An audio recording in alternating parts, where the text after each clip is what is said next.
बिस्मिल्लाहिर्रहमानिर्रहीम अस्सलाम वालेकुम। क्या हाल चाल है आप सबके? उम्मीद है सब खुश और मगन होंगे। सबसे पहले तो आप लोगों को शाबान बहुत-बहुत मुबारक हो, क्योंकि शाबान के फ़ौरन बाद ही रमज़ान का महीना है और इस शाबान के महीने में सिर्फ़ और सिर्फ़ हमने रमज़ान की प्रेप कुकिंग में नहीं करनी है, बल्कि हमने अपने आप को, अपनी बॉडी को रोज़ों के लिए भी तैयार करना है। तो रमज़ान के महीने में जितने रोज़े रखने हैं आपने, जो आपके क़ज़ा हुए हुए हैं वो भी पूरे कर लीजिए, उनकी गिनती भी। ना सिर्फ़ वो, बल्कि अपनी प्रैक्टिस भी बना लीजिए। तो कुछ टाइम रोज़ों में आप ज़रूर अपना गुज़ारिए। तो चलिए जी, अब हम आ जाते हैं अपने रमज़ान प्रेप की तरफ। ये जो है रमज़ान प्रेप जो है हमारे पिछले साल से मैंने इसको लिंक किया है, यानी कि वो सीज़न 1 थी और ये अब सीज़न 2 है। और इसको मैंने क्यों एक साथ लिंक किया है, उसकी वजह ये है कि पिछले सीज़न में मैंने जो चीज़ें बनाई थी वो मैंने बिल्कुल भी इस साल नहीं बनाई, क्योंकि इस साल के रमज़ान मेरे लिए बिल्कुल डिफरेंट हैं, तो मैंने उसको डिफरेंट स्टाइल से ही किया है उसकी तैयारी। तो बस मैं आपको यही कहूँगी कि अगर आपको टिपिकल वही चीज़ें चाहिए जिसमें समोसे, पकौड़े, रोल्स और कबाब वगैरह हैं, तो आपने मेरी जो पिछले साल की वीडियो है रमज़ान प्रेप की, उसका पार्ट 1 देखिएगा, जिसका लिंक मैंने डिस्क्रिप्शन में डाल दिया है। तो उसकी वजह से आपको उसको ढूँढने में आसानी हो जाएगी। तो अब यहाँ पर मैंने सबसे पहले चटनी तैयार कर रही हूँ। ये वो चटनी है जो कि आप किसी भी किस्म के राइस बनाएँ तो आप उसमें इस्तेमाल करें, या फिर ये कि आपने पराठा बनाया है तो पराठे के साथ बनाइए, या फिर ये भी हो सकता है कि आपने कोई भी किस्म के सैंडविचेज़ बनाए हैं ना, तो आप उसमें भी आप इसको इस्तेमाल कर सकते हैं। बस आपने बेस में ये लगाना है, समझें? और फिर उसके बाद आपने कबाब रखना है, कोई चिकन बनाई हुई है वो रखनी है, तो किसी भी किस्म के सैंडविचेज़, क्योंकि रमज़ान में होता यही है कि जो हम इफ्तार के टाइम पे खाने-वाने तो इतने नहीं खाए जा रहे होते जितने रिफ्रेशमेंट वगैरह के टाइम होता है वो ना, जितने सैंडविचेज़ हो गए या चाट वगैरह हो गई, तो उसमें जितने चटनियाँ आप बनाते हैं ना उतना ही मज़ा आता है। वैसे तो ख़ैर आजकल हर चीज़ ही आपको रेडीमेड मिल जाती है, लेकिन घर की बनाई हुई चटनी और उसका टेस्ट और उसके हाइजीन सब चीज़ें आपके लिए मुक़द्दम होनी चाहिए। अच्छा जी, तो यहाँ पर मैंने टमाटर जो थे उन्हें पीस के मैंने उसमें डाल दिया, साथ ही यहाँ पे कैप्सिकम रेड वाली वो मैंने डाल दी। 2 टमाटर केन मैंने ले लिए थे, जो टमाटर केन होते हैं ना चॉप हुए हुए, ये मैंने लिए हुए थे। इसके अंदर अनियन और गार्लिक है, वो मैंने इसमें डाल दिया। साथ ही इसके अंदर ज़ीरा, लहसुन, ये सारी चीज़ें मैं इसके अंदर डाल दूँगी, ठीक है? और फिर इनको भी मैं अच्छी तरीके से ग्राइंड कर लूँगी। ठीक है। अच्छा जी, नमक भी आपने टेस्ट के हिसाब से ही डालिएगा, कम या ज़्यादा जैसा भी, और चखते रहिएगा बेशक बीच में से आप। लेकिन होता यही है कि हर घर का टेस्ट जो होता है ना नमक का और मिर्च का, वो डिफरेंट होता है। तो आपने बहुत ज़्यादा तीखी अगर बनानी है ना, तो फिर आप कुटी मिर्चें वगैरह और ऐड कर दीजिएगा। साबुत मिर्चें जो हैं वो इस स्टेज पे डाल दीजिएगा। उससे होगा क्या कि अभी सारी चीज़ें पिस रही हैं, तो साथ में वो कुटी मिर्चें भी, या वो साबुत लाल मिर्चें जो है ना वो भी पिस जाएँगी। हाँ, ग्रीन आप मत डालिएगा इसमें, क्योंकि ये सारी रेड चटनी के नाम से ही आपको बनानी सिखाई जा रही है। ठीक है, बस जी इसको मैंने अच्छी तरीके से यहाँ पे ग्राइंड कर लेना है, पीस लेना है, और इस क्योंकि टाइम की भी हमें बचत करनी है, तो मैंने क्या किया, सबसे पहले भगोने में पे ना टमाटर डाल दिए पीस के। चूल्हा ऑन है मेरा, जितनी देर में उसमें उबाल आने लगा, इतनी देर में कैप्सिकम भी पीस के मैंने इसके अंदर डाल दिया है। ठीक है? चलें जी, जितनी देर में हमारा वो तैयार हो रहा है, चटनी का बेस समझ लें एक तरीके से, इतनी देर हम और काम भी कर लेते हैं। ये मैंने टमाटर पेस्ट लिया है, और ये भी आप चाहें तो डालें, चाहें तो ना डालें, लेकिन इसके डालने से होता है क्या, इसके अंदर थोड़ा-सा अगर आप टेस्ट करें ना, तो थोड़ा-सा मीठा-मीठा सा स्वीट सा फ्लेवर होता है। तो उससे क्या होता है, आपकी जो इसकी कड़वाहट होती है ना कैप्सिकम की या टमाटर की, वो सब इसमें कवर हो जाती है। तो इससे डालने से एक तो रंग भी अच्छा आता है, टेस्ट भी बड़ा मज़ेदार सा हो जाता है, और आपकी चटनी जो होती है ना, वो क्रीमी सी तैयार हो जाती है। साथ ही इसमें मैं यहाँ पे सिरका डाल रही हूँ, विनेगर, उससे होगा क्या, डबल समझ लें एक तरीके से इसका फ़ायदा है। एक तरीके इसमें मज़ेदार सी खटास आ जाएगी, दूसरा ये हमारी चटनी ख़राब नहीं होगी। आप आराम से इसे 15 दिन तक जो है ना फ्रिज में रख सकते हैं, वरना अगर आप चाहें तो थोड़ा-थोड़ा से पैकेट्स बना के इसको आप फ्रीज़ कर दीजिएगा। ठीक है, यहाँ पे मैंने कुटी मिर्चें इसमें डाली हैं, जितनी आपने डालनी है डाल लीजिएगा। अगर आप तीखी खाते हैं तो ज़्यादा डाल लीजिएगा, और अगर आपको कम खानी है तो बहुत ही थोड़ी-सी डालिएगा, क्योंकि कुटी मिर्चें जो होती है ना, इसका फ्लेवर ही बहुत मज़ेदार सा होता है। क्योंकि चटनी का तो अगर देखा जाए ना, मेन मकसद ही ये होता है कि आपने कोई भी खाना होता है ना, उसमें दूसरा टेस्ट आप इन्वॉल्व कर रहे होते हैं। ठीक है? चलें जी, अब हमारी चटनी जो है ये तैयार हो गई है। ये देखिए आप, कितना ज़बरदस्त सा इसमें कलर आया है, और आप इसको देखें, इसका गाढ़ापन भी देख लीजिए कितना ज़बरदस्त है। या वेज शावरमा में अगर आपने वहाँ के राइस कब्सा खाए होंगे ना, तो उसके साथ ये चटनी मिलती है और बहुत ही मज़ेदार सी होती है। अब मैंने क्या करना है, इस डब्बे को उठा के मैंने फ्रीज़र में रख देना है। बाकी की चटनी का मैंने छोटे-छोटे से बॉक्स बनाकर उसको मैंने फ्रीज़र में रख दिया है।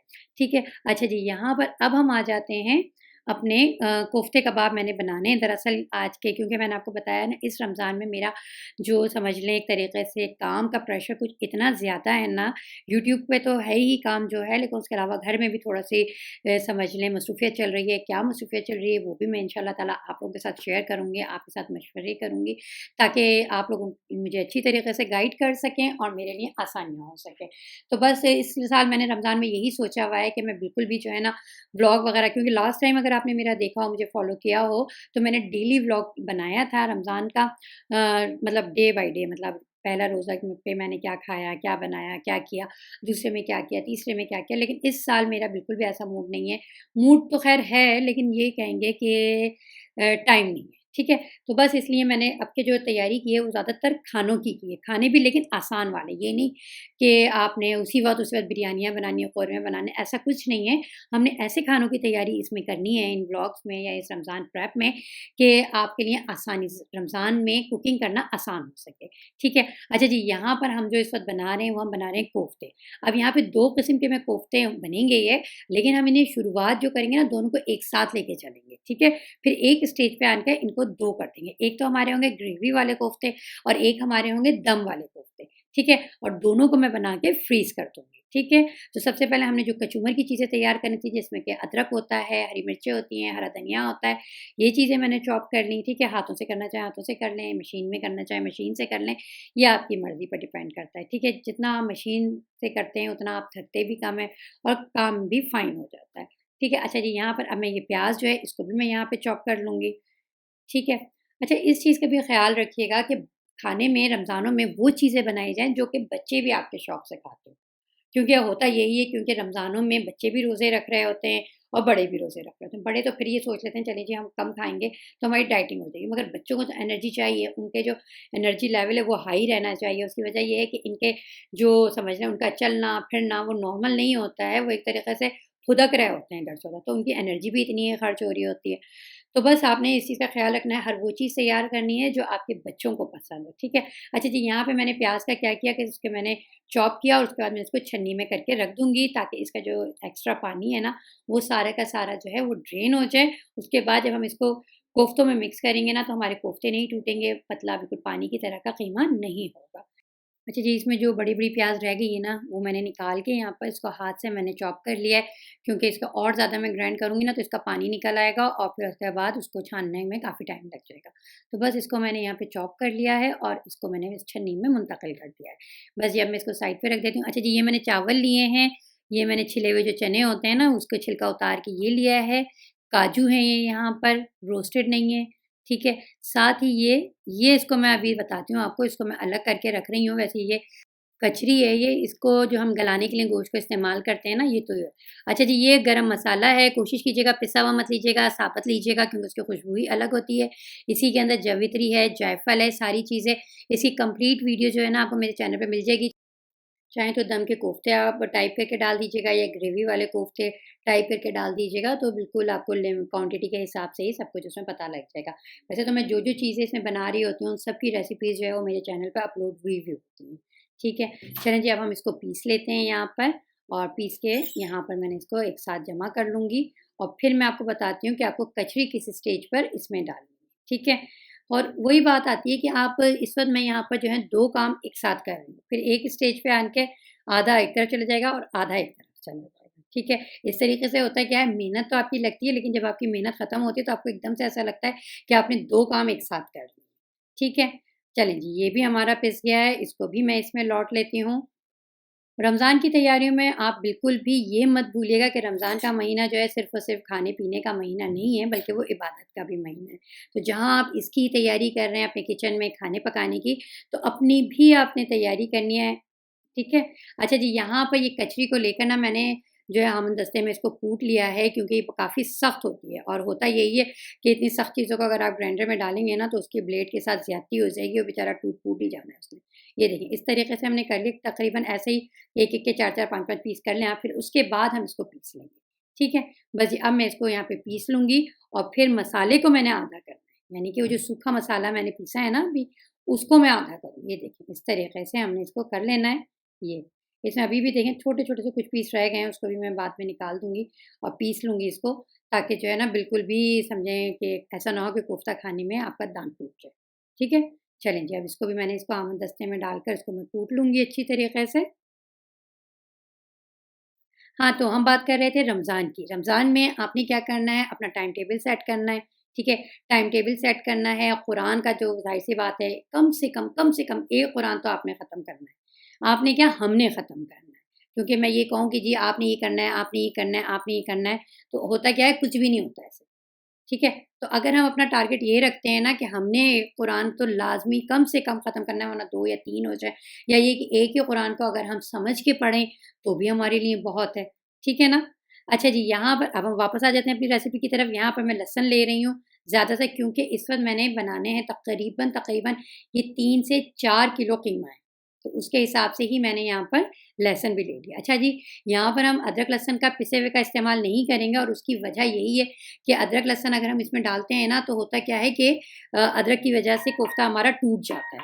तो सिर्फ़ लहसुन का इस्तेमाल करेंगे। पिसा हुआ हो अच्छी बात है, नहीं है पिसा हुआ तो फिर आप ऐसा साबुत भी इसमें डाल सकते हैं। अच्छा जी, यहाँ पे मैं फ्राइड अनियन ले रही हूँ, और वही बात है कि अगर जितना काम आप पहले से किए हुए होते हैं उतना ही अच्छा रहता है। तो अगर आपके पास फ्राइड अनियन नहीं है, तो फिर आपने क्या करना है, प्याज़ को फ्राई करना है और बस फिर तेल में से निकाल कर आपने यहाँ डायरेक्ट कीमे में डाल देना है। फिर इसको मिक्स करना है, और बस फिर उसके बाद ये जो सूखा मसाला हमने तैयार किया था ना, ये हम इसमें डाल देंगे। समझ लें इसके मैंने 2 हिस्से अभी नहीं किए हैं, ठीक है?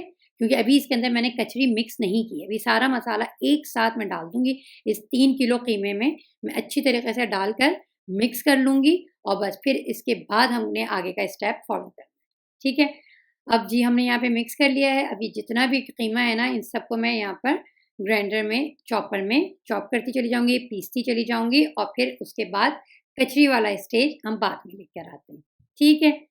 बस जी, यहाँ पर हमारा जो है सारा कीमा जो है वो पिस गया है, और अभी हमने इसके अंदर, इसको मैंने बड़े से थाल में कर लिया है, और उसकी वजह यही है क्योंकि अभी इसको हमने गूँदना होगा। अभी इसके अंदर हमने कचूमर भी डालना है, इसमें हमने और नमक मिर्च भी सेट करना है, और फिर इसके बाद इसको हमने गूँदना है। तो जितना बड़ा बर्तन होगा ना, उतना ही हमारे लिए इसको गूँदना, इसको मिक्स करना आसान हो जाएगा, ठीक है? अच्छा जी, यहाँ पर भी अभी भी हमने कचरी नहीं डाली। मैं बार-बार रिमाइंडर आपको दे रही हूँ, वो इसलिए कि ऐसा ना हो कि आप कचरी डाल दें और फिर उसके बाद आप उसको ग्रेवी वाले कोफ्ते तैयार करें, तो सारा कुछ बेकार हो जाएगा। अच्छा जी, यहाँ पे मैंने अंडे डाल दिए हैं, और अंडों के डालने का मकसद ये होता है कि अच्छी हमारे कोफ्ते जो होते हैं ना, अच्छी तरह से बाइंडिंग हो जाती है कोफ्तों की ना।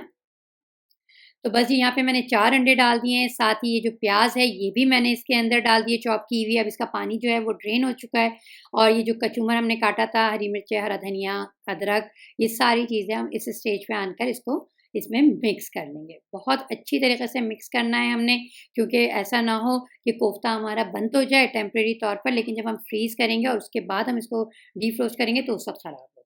ठीक है? अच्छा जी, यहाँ पे मैंने नमक डाल दिया इसके अंदर। ठीक है, अपने टेस्ट के हिसाब से आप डाल लीजिएगा जितना भी आपने डालना है। वैसे तो ख़ैर 1 किलो का 1 टेबल स्पून होता है, ठीक है?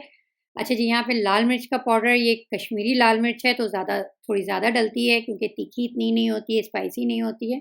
अच्छा जी, यहाँ पर अब इसको हम अच्छी तरीके से मिक्स कर लेंगे। माना कि कोफ्ते बनाने में बहुत टाइम लगता है, बहुत मेहनत लगती है, लेकिन अगर आप एक दफ़ा इसको बना लेते हैं ना, तो बस फिर उसके बाद आपके लिए खाना बनाना आसान हो जाता है, और रमज़ानों में तो हमने हर वो खाना बनाना है जिसमें हमारा काम कम से कम टाइम लगे। ठीक है? अब आप ये देखें, अब हमने इन कोफ्तों के हिस्से 2 हिस्से कर लिए, ठीक है, कीमे के। अब ये आधा कीमा जो है ना, इसको मैं यहाँ पर एक और तसले में ट्रांसफ़र कर रही हूँ, ताकि वो जो है उसको फिर मैं बाद में उसके साथ खेल लूँगी। अभी मैं जो हूँ इसको पूरा कर लेती हूँ, ठीक है? अब हम जो नॉर्मल हमारे कोफ्ते बनते हैं ग्रेवी वाले जो होते हैं ना, सालन वाले, वो हम इस वक़्त यहाँ पे तैयार करेंगे, ठीक है? बस जी यहाँ पे मैं इसको साइड पे कर दूँगी, और बस इसी तसले में इसको मैं बंद कोफ्तों को बनाती चली जाऊँगी और साइड पर रखती चली जाऊँगी, ठीक है? यहाँ पे मैंने थोड़ा-सा ऑयल ले लिया है। अक्सर लोग पानी भी ले लेते हैं, लेकिन पानी से होता क्या है, हमारा जो कोफ्ता जो होता है ना, कोफ्ते का कीमा वो सारा जो है हमारे हाथ पे चिपकता चला जाता है। उसके बरअक्स अगर हम ऑयल लेते हैं, तो इस तरीके से आप ये देखें, कोफ्ता भी हमारा चिकना-चिकना सा तैयार होता है, और दूसरा हमारे हाथ पर ये स्टिकी भी नहीं होता। ये देखिए, इस तरीके से मैं ये जितने कोफ्ते हैं ना, ये सारे मैं तैयार कर लूँगी। अच्छा जी, एक और चीज़ मैं आपको बताती चलूँ कि कोफ्ते जो होते हैं ना, इसको जब भी आप बना रहे हों, तो सबसे पहले आपने क्या करना है, फ्रीज़र से निकालना है, और बाहर रूम टेम्परेचर पे छोड़ देना है, यानी कि किचन में रख के छोड़ देना है। क्योंकि अगर आप इसको फ़ौरन से माइक्रोवेव में रख के इसे डीप फ्रोस्ट करेंगे तो ये अजीब-सा हो जाता है। समझ लें कि पानी छोड़ देगी प्याज़ इसके अंदर, जो प्याज़ हमने कच्ची प्याज़ डाली हुई है, तो इसलिए जो है रिज़ल्ट अच्छा नहीं आता। तो नॉर्मली आपको जब पता है कि आज आपने खाने में कोफ्ते बनाने हैं ना, तो आप क्या करेंगी कि पहले से आप कोफ्तों को निकालेंगी, सुबह सहरी के वक़्त निकाल के रख दें। नहीं तो अगर सहरी के वक़्त नहीं तो कम से कम ज़ोहर के टाइम पर आप निकाल कर उसको आप बाहर रख देंगे, ठीक है? और फिर उसके बाद जब आपने मगरिब से 1 घंटा पहले आपने कुकिंग शुरू करनी है, तो फिर आप उस वक़्त कुकिंग कर लेंगे, ठीक है? उस वक़्त तक हमारे जो कोफ्ते हैं ना, वो नॉर्मल शक्ल में हो जाएँगे। अब जी यहाँ पर ग्रेवी वाले जो कोफ्ते हैं ना, वो हमारे तैयार हो गए हैं। उसको मैंने यहाँ पे एक और डिश में करने के बाद इसको अब मैं फ्रीज़र में रख दूँगी, ठीक है? और फिर उसके बाद जो हमने दूसरे कोफ्ते यानी कि दम के कोफ्तों का हमने कीमा तैयार किया, अब हम उसकी तरफ चलते हैं। इसको अब मैं अंदर रख देती हूँ। चलें जी, अब हम आ जाते हैं दूसरे कीमे की तरफ, जो कि हमने तैयार करना है दम के कोफ्तों के लिए। देखें, 2 काम एक साथ लेकर चले और फिर उसके बाद हमारा काम जल्दी से निबट गया। ये एक कचरी है, जो कि मैंने कचरी पाउडर जो कि मैंने पीसा था आपके सामने, इसको मैंने अब इस स्टेज पर कीमे में मिक्स कर देना है अच्छी तरीके से, ठीक है?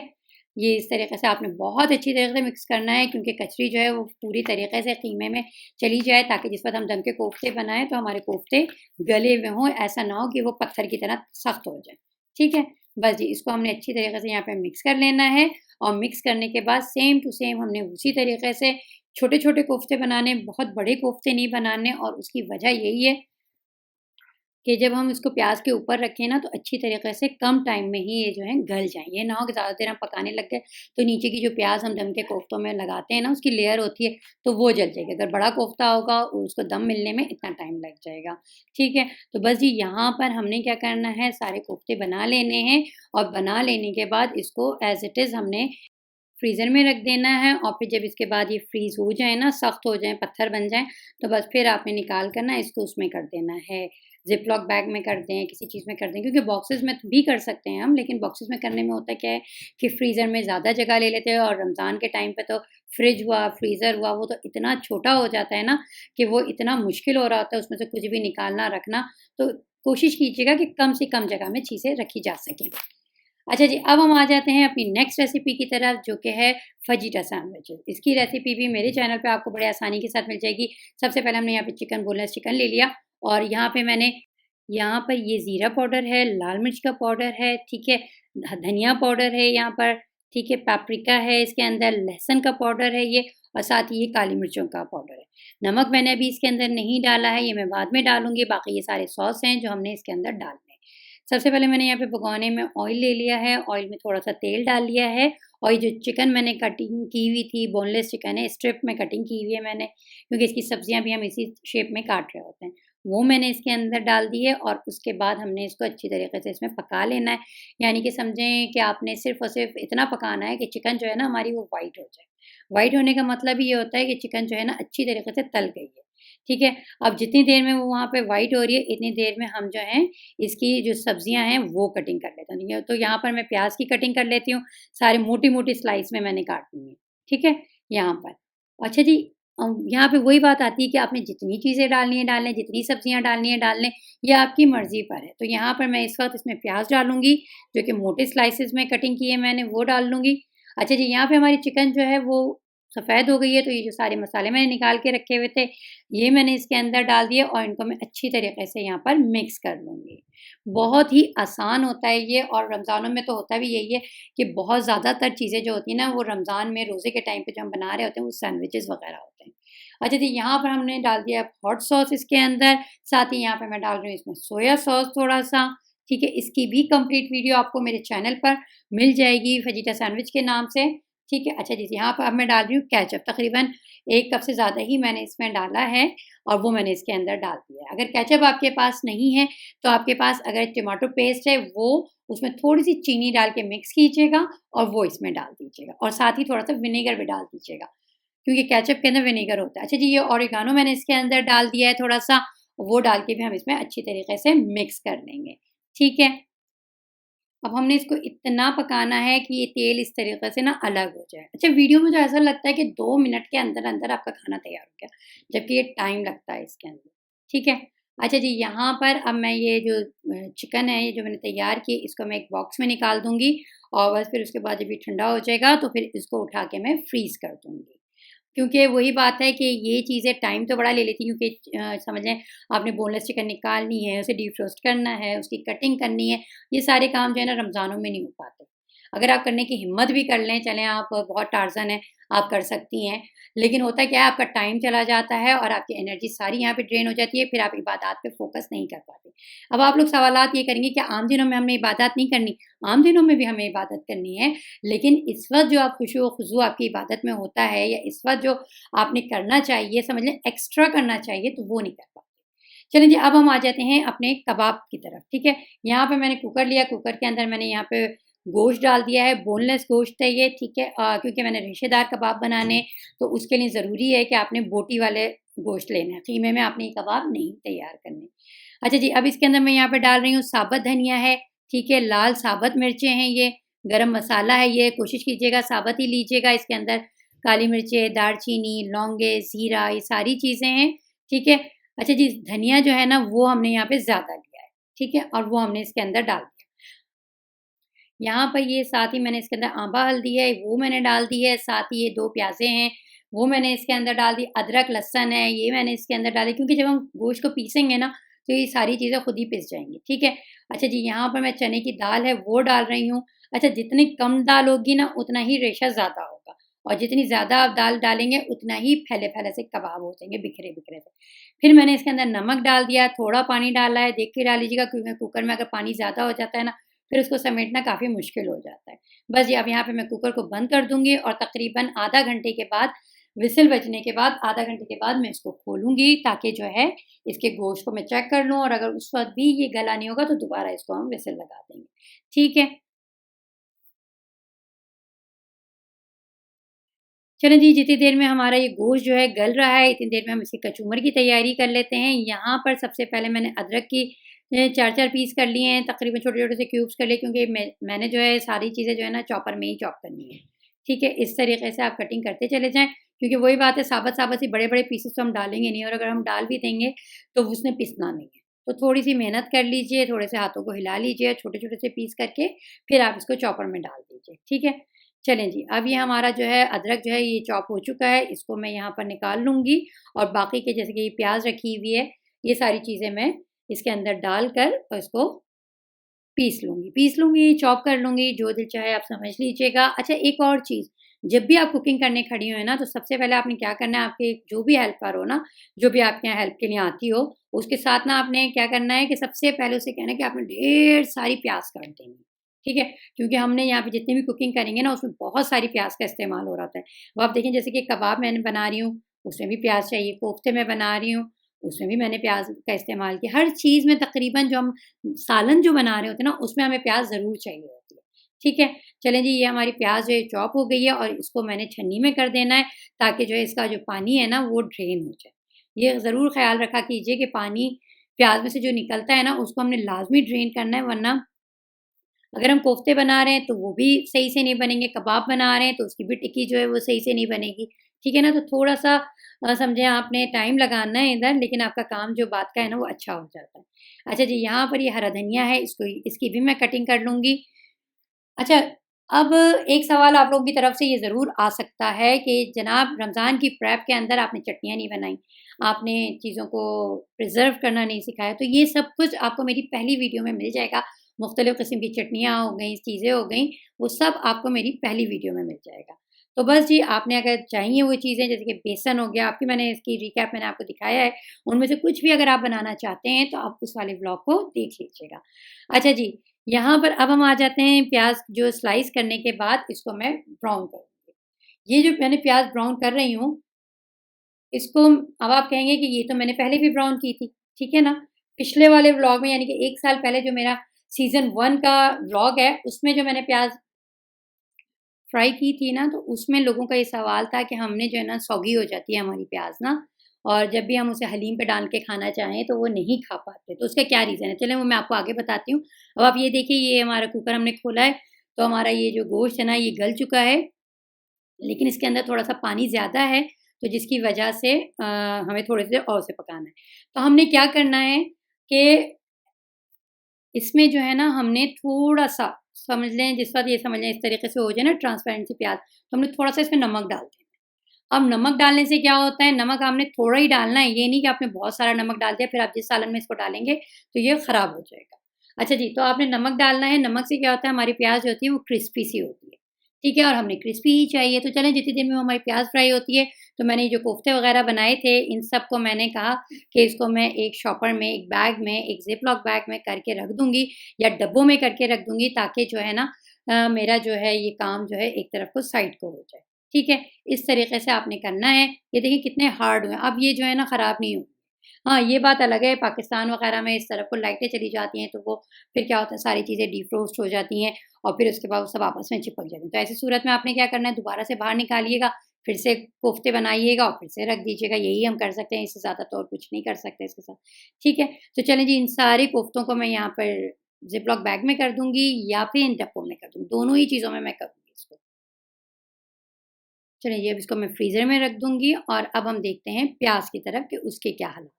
ये देखिए प्याज़ को, नमक डाला था हमने इसके अंदर बस देख-भाल के डालिएगा, ये ना हो कि जिस खाने में फिर आप ये प्याज़ डालें वो कड़वा हो जाए खाना ना। तो चलें जी यहाँ पर इसको फ्राई कर लेंगे हम। और अच्छा ये प्याज़ आपके लिए ना अगर आप हलीम-वलीम बनाएँगे ना तो उसमें भी बड़ा फ़ायदेमंद हो जाएगी आपके लिए क्योंकि ये क्रिस्पी तैयार होगी। बहुत ज़्यादा सी ना समझ लें जो कड़ी कौसा आप बनाते हैं, हलीम होता है, उसके ऊपर डाल के हम खाते हैं ना तो उस तरीके से ये तैयार होगी। चलें जी, हमारी ये प्याज़ जो है ये तैयार हो गई है। बस अब मैं इसका जितना भी एक्स्ट्रा ऑयल है ना, उसको निकालने के बाद इसको यहाँ मैंने छन्नी में शिफ्ट कर दिया है। अच्छा कैमरे की लेंस से ना थोड़ा क्लियर नज़र नहीं आ रहा, लेकिन बहुत गोल्डन सी और बहुत प्यारी सी प्याज़ ये तैयार हुई है। अच्छा जी, यहाँ पर हमारा जो है ना ये कबाबों का कीमा भी तैयार हो गया है। उसको मैंने पीस लिया, ठंडा किया, ठंडा करने के बाद उसको हमने यहाँ पे पीस लिया है। अब आप देख सकते हैं कैसे रेशे वाले कबाब ये तैयार हुए। कुछ चीज़ें देखें जैसे कि ये हल्दी का पीस है, ये रह गया था, ये मैंने साइड पे निकाल दिया, इसका जूस तो निकल ही आया है सारा इसके अंदर। और ये देखिए ये भी एक हल्दी का हिस्सा रह गया। मेनली तो मकसद हमारा क्या था कि इसका जो जूस है ना क्योंकि होता क्या है जब हम गोश्त वगैरह खाते हैं ना तो उसको हज़म करने के लिए ना अगर हम हल्दी का इस्तेमाल रखेंगे ना तो कोई भी चीज़ हमारी सेहत के ऊपर भारी नहीं, ठीक है? चलें जी, अब बस अब हम इसको अच्छी तरीके से यहाँ पे गूँध लेंगे। अच्छा जी, कबाबों का तो वैसे तो ख़ैर आम दिनों में भी, आम घरों में भी यही होता है कि कबाब हमेशा बने हुए फ्रीज़र में रखे हुए होते हैं। तो स्पेशली स्पेशली अगर आप इसको रमज़ानों में भी बना के रखें ना, क्योंकि बाज़ दफ़ा होता यही है कि आप जिस वक़्त आप काम करने खड़े होते हैं ना, उसी वक़्त वो काम नहीं होता है। जैसे कि मैं मिसाल देती हूँ, अक्सर व बेशतर घर में दावत हो रही होती है और उस दिन मुझे बहुत ज़्यादा सी कुकिंग करनी है, तो पता लगता है अदरक लहसुन नहीं पिसा हुआ उस दिन। आम दिनों में हर वक़्त पिसा हुआ होगा, फ्रिज में बड़ा वाला जार रखा होगा, फ्रीज़र में क्यूब्स रखी हुई होंगी, मगर जिस दिन दावत का काम मेरे ऊपर बढ़ा हुआ है ना, उस दिन नहीं होता। तो फिर जब हम अदरक लहसुन पीसते हैं तो ऐसा लगता है हमारा काम जो है वो ढेर सारा बढ़ गया है। मतलब एक खाना बनाना था और पता लगा अदरक लहसुन का काम एक एक्स्ट्रा हो गया। तो उसी तरीके से ये है कबाब आम दिनों में तो हर वक़्त बने हुए रखे होते हैं, तो कोशिश कीजिए कि रमज़ानों में भी आपके पास ये बने हुए हों। क्योंकि उससे फ़ायदा क्या होना है, उससे फ़ायदा सबसे बड़ा फ़ायदा ये होगा कि सहरी के टाइम पर ना आपने पराठे बनाना है और कबाब निकाल के कबाब गरम करने और बस आपका सहरी जो है वो तैयार हो गई, मज़ेदार सी भी और एनर्जेटिक भी।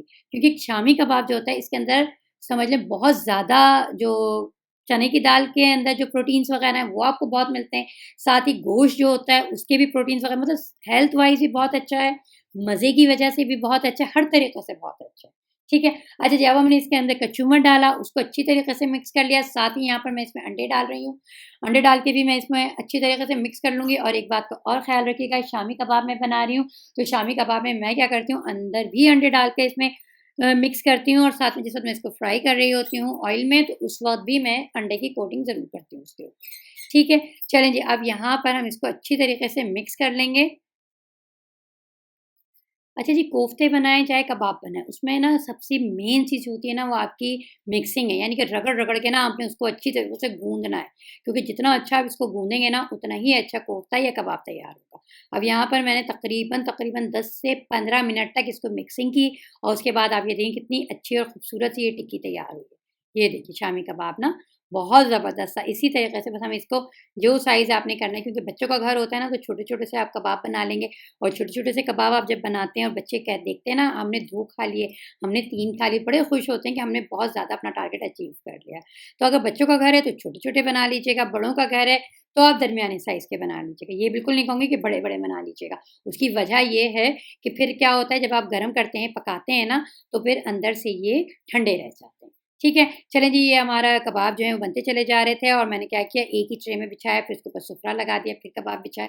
बस इस तरीके से मैंने उसको फ्रीज़र में रख दिया। अब आप ये देखिए कितनी क्रिस्पी सी हमारी प्याज़ तैयार हुई है। अब ये ठंडी हो गई है। अब इसके बाद मैंने इसको यहाँ पर ज़िप लॉक बैग में इसको शिफ्ट कर दिया। ये देखिए, बिल्कुल वैसी तैयार हुई है जैसे कि हम हलीम के ऊपर या कड़ी कौसे के ऊपर डालकर खाते हैं। आप लोगों को यही शायद चाहिए थी, लेकिन वही बात था उस वक़्त मैंने पिछले साल जब मैंने बनाई थी ना, तो बस मेरे ज़हन में ये था ही नहीं कि मैंने उसके ऊपर डाल के खानी है। मेरे ज़हन में तो सिर्फ़ ये था कि मैंने सालनों में इस्तेमाल करनी है, तो मैंने इस पर इतनी तवज्जो नहीं दी। अब ये व्लॉग बहुत बड़ा होता चला जा रहा है, इसलिए इस व्लॉग का दूसरा पार्ट जो है वो आपके पास सामने कल आ जाएगा और उसमें भी बहुत मज़ेदार सी रेसिपीज़ हैं, ज़रूर आप उसको देखिएगा। इसके साथ ही आप मन्नू को इजाज़त दीजिए। इंशाअल्लाह ताला नेक्स्ट यानी कि कल आपसे मुलाकात होती है। अल्लाह हाफ़िज़।